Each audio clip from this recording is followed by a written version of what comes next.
আয়াত ১৯৭ الذين يتبعون الرسول النبي الأمي الذي يجدونه مكتوبا عندهم في التوراة والإنجيل يأمرهم بالمعروف وينهاهم عن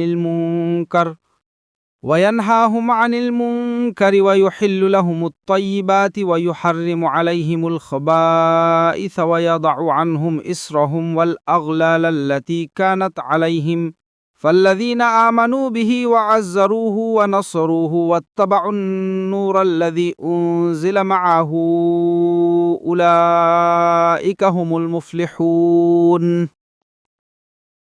অনুবাদ যারা অনুসরণ করে রাসূলের উম্মি নবীর যার উল্লেখ তারা তাদের কাছে তাওরাত ও ইঞ্জিলে লিপিবদ্ধ পায়, যিনি তাদের সৎ কাজের আদেশ দেন, অসৎ কাজ থেকে নিষেধ করেন, তাদের জন্য পবিত্র বস্তু হারাম করেন, আর তাদেরকে তাদের গুরুভার ও শৃঙ্খল হতে মুক্ত করেন যা তাদের উপর ছিল।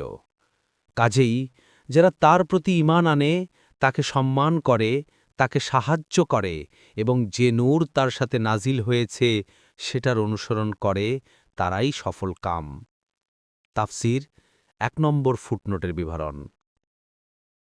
আলোচ্য আয়াতে রাসূলুল্লাহ সাল্লাল্লাহু আলাইহি ওয়াসাল্লামের দুটি পদবি রাসূল এবং নবী, এর সাথে সাথে তৃতীয় একটি বৈশিষ্ট্য উম্মিয়েরও উল্লেখ করা হয়েছে। ইবনে আব্বাস বলেন, উম্মি শব্দের অর্থ হল নিরক্ষর, যে লেখাপড়া কোনোটাই জানে না। বাগভি রাসূলুল্লাহ সাল্লাল্লাহু আলাইহি ওয়াসাল্লাম নিজেও বলেছেন, আমরা নিরক্ষর জাতি, লেখা জানি না, হিসাব জানি না। বুখারী ১০৮০। সাধারণ আরবদেরকে এই কারণে কোরআন উম্মিয়িন বা নিরক্ষর জাতি বলে অভিহিত করেছে, যে তাদের মধ্যে লেখাপড়ার প্রচলন খুবই কম ছিল।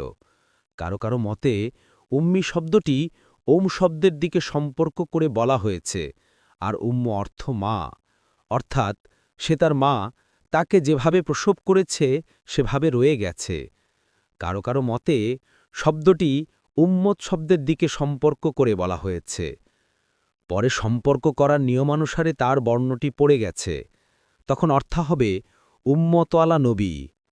কারো কারো মতে শব্দটি উম্মুল কুরা, যা মক্কার এক নাম, সেদিকে সম্বন্ধ যুক্ত করে বলা হয়েছে, অর্থাৎ মক্কাবাসী।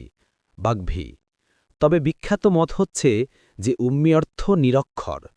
যদিও নিরক্ষর হওয়াটা কোনো মানুষের জন্য প্রশংসনীয় গুণ নয়, বরং ত্রুটি হিসেবেই গণ্য হয়।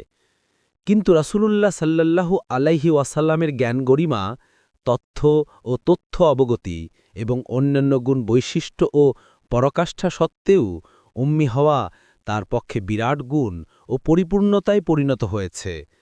কারণ শিক্ষাগত, কার্যগত ও নৈতিক পরাকাষ্ঠা যদি কোনো লেখাপড়া জানা মানুষের দ্বারা প্রকাশ পায়, তাহলে তা হয়ে থাকে তার সে লেখাপড়ারই ফলশ্রুতি। কিন্তু কোনো একান্ত নিরক্ষর ব্যক্তির দ্বারা এমন অসাধারণ, অভূতপূর্ব ও অনন্য তথ্য ও সূক্ষ্ম বিষয় প্রকাশ পেলে তা তার প্রকৃষ্ট মজিজা ছাড়া আর কি হতে পারে। ২ নম্বর ফুটনোটের বিবরণ। মুহাম্মদ সাল্লাল্লাহু আলাইহি ওয়াসাল্লামের যেসব গুণ বৈশিষ্ট্য তাওরাত ও ইঞ্জিলে লিপিবদ্ধ ছিল, সেগুলোর কিছু আলোচনা তাওরাত ও ইঞ্জিলের উদ্ধৃতি সাপেক্ষে কুরআনুল কারিমেও করা হয়েছে, আর কিছু সে সমস্ত মনীষীদের উদ্ধৃতিতে হাদিসে উল্লেখ করা হয়েছে, যারা তাওরাত ও ইঞ্জিলের আসল সংকলন স্বচক্ষে দেখেছেন এবং তাতে রাসূলুল্লাহ সাল্লাল্লাহু আলাইহি ওয়াসাল্লামের আলোচনা নিজে পড়েই মুসলিম হয়েছেন। যেমন একটি ইহুদি বালক নবী করম সাল্লাল্লাহু আলাইহি ওয়াসাল্লামের খিদমত করত। হঠাৎ সে একবার অসুস্থ হয়ে পড়লে রাসূলুল্লাহ সাল্লাল্লাহু আলাইহি ওয়াসাল্লাম তার অবস্থা জানার জন্য সেখানে গেলেন। তিনি দেখলেন তার পিতা তার মাথার কাছে দাঁড়িয়ে তাওরাত তিলাওয়াত করছে।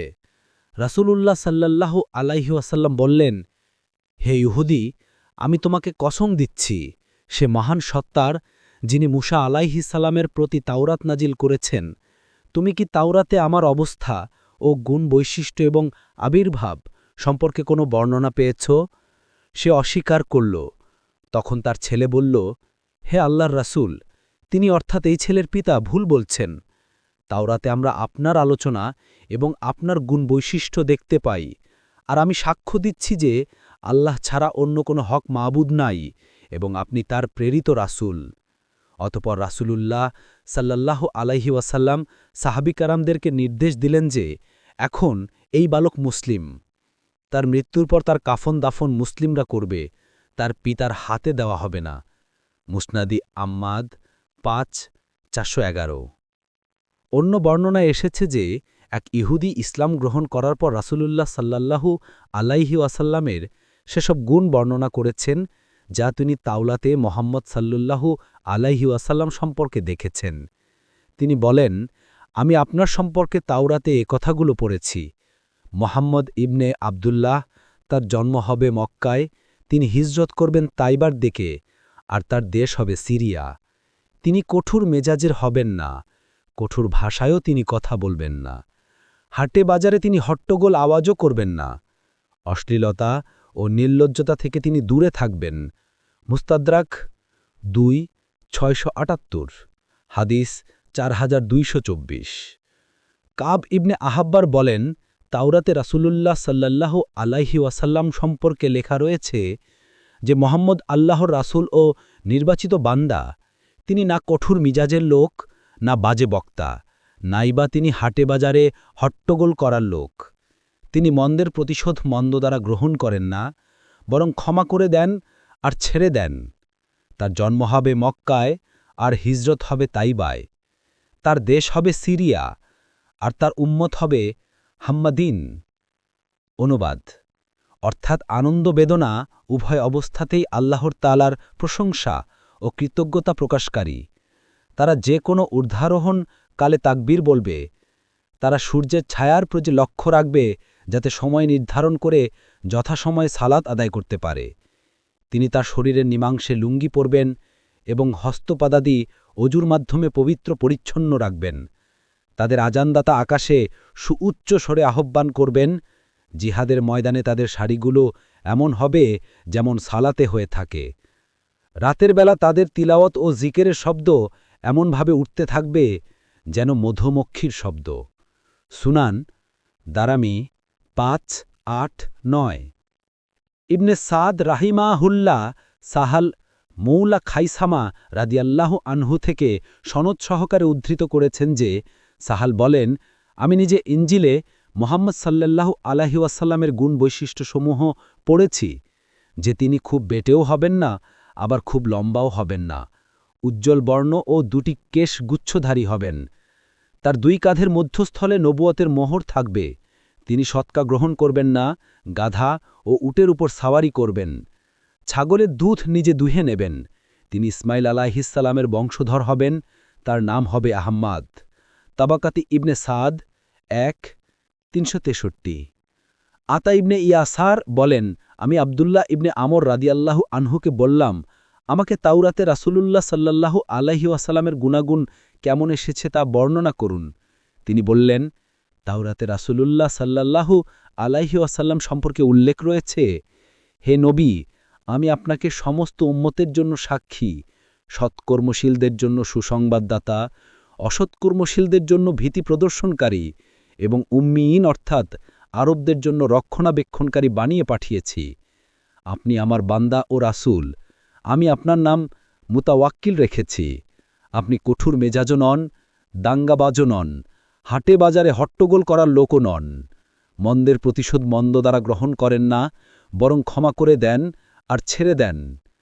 আল্লাহ তাআলা ততক্ষণ পর্যন্ত তাকে মৃত্যু দেবেন না যতক্ষণ না তার মাধ্যমে বাঁকা জাতিকে সোজা করে নেবেন, যতক্ষণ না তারা লা ইলাহা ইল্লাল্লাহু অর্থাৎ আল্লাহ ছাড়া সত্য কোনো মাবুদ নাই এ কালিমার স্বীকৃতি দানকারী হয়ে যাবে, যতক্ষণ না অন্ধ চোখ খুলে দেবেন, যতক্ষণ না বধির কান শোনার যোগ্য বানাবেন এবং বদ্ধহৃদয় যতক্ষণ না খুলে দেবেন।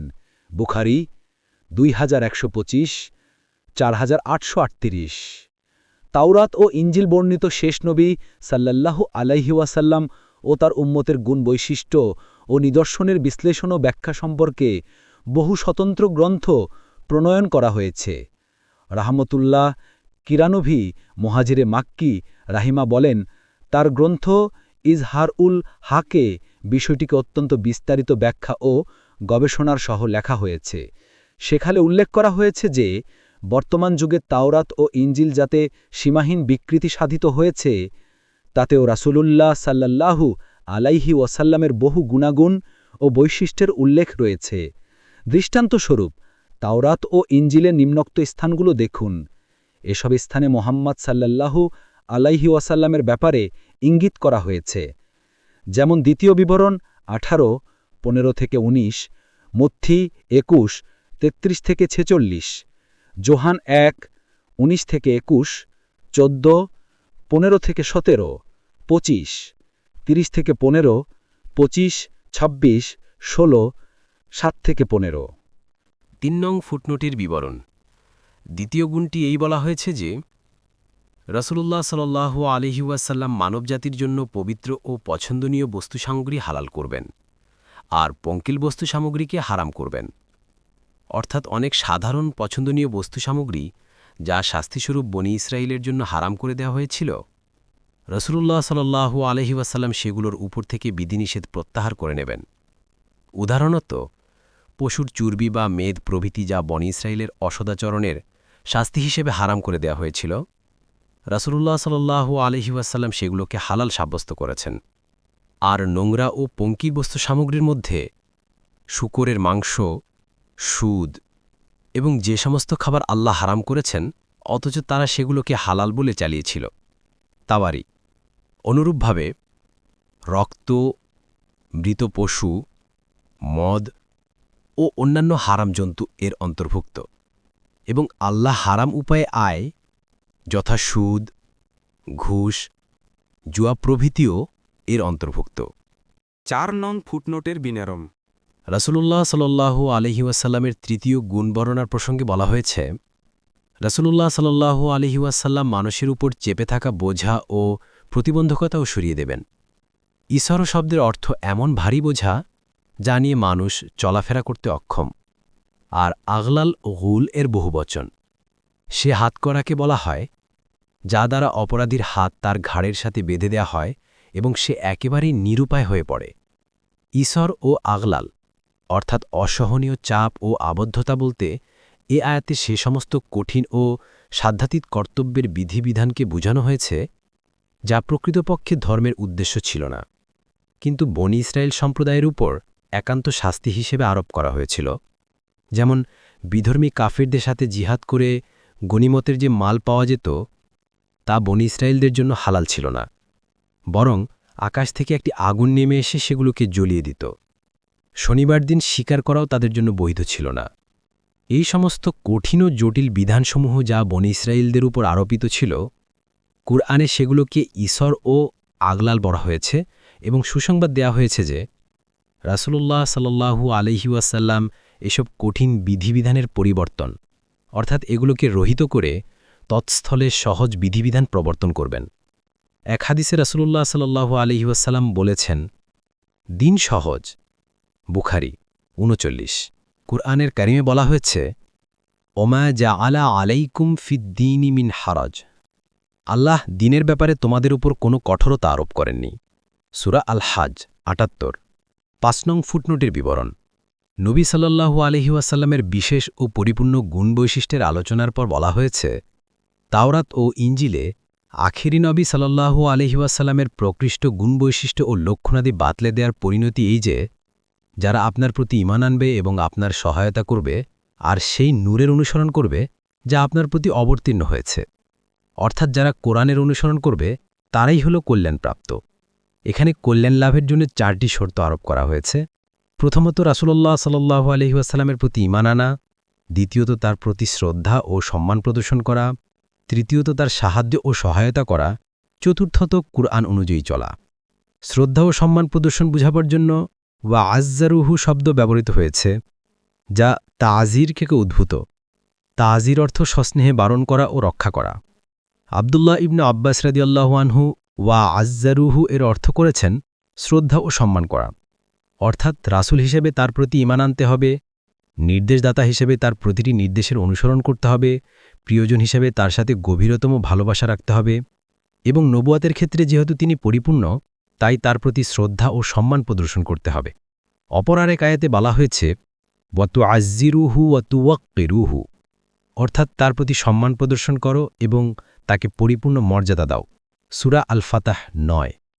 এছাড়াও আরও কয়েকটি আয়াতে এ হেদায়েত দেওয়া হয়েছে যে রাসূলুল্লাহ সাল্লাল্লাহু আলাইহি ওয়াসাল্লামের উপস্থিতিতে এত উচ্চস্বরে কথা বলো না যা তার স্বর থেকে বেড়ে যেতে পারে। দেখুন সূরা হুজুরাত 2। অন্য আরেক জায়গায় বলা হয়েছে ইয়া আইয়ুহাল্লাযীনা আমানু লা তুকদ্দিমু বাইনা ইয়াদাইল্লাহি ওয়া রাসূলিহি, অর্থাৎ হে ঈমানদারগণ, আল্লাহ ও তার রাসূলের থেকে এগিয়ে যেও না। অর্থাৎ যদি মজলিসে রাসূলুল্লাহ সাল্লাল্লাহু আলাইহি ওয়াসাল্লাম উপস্থিত থাকেন এবং সেটিতে কোনো বিষয় উপস্থাপিত হয়, তাহলে তোমরা তার আগে কোনো কথা বলো না।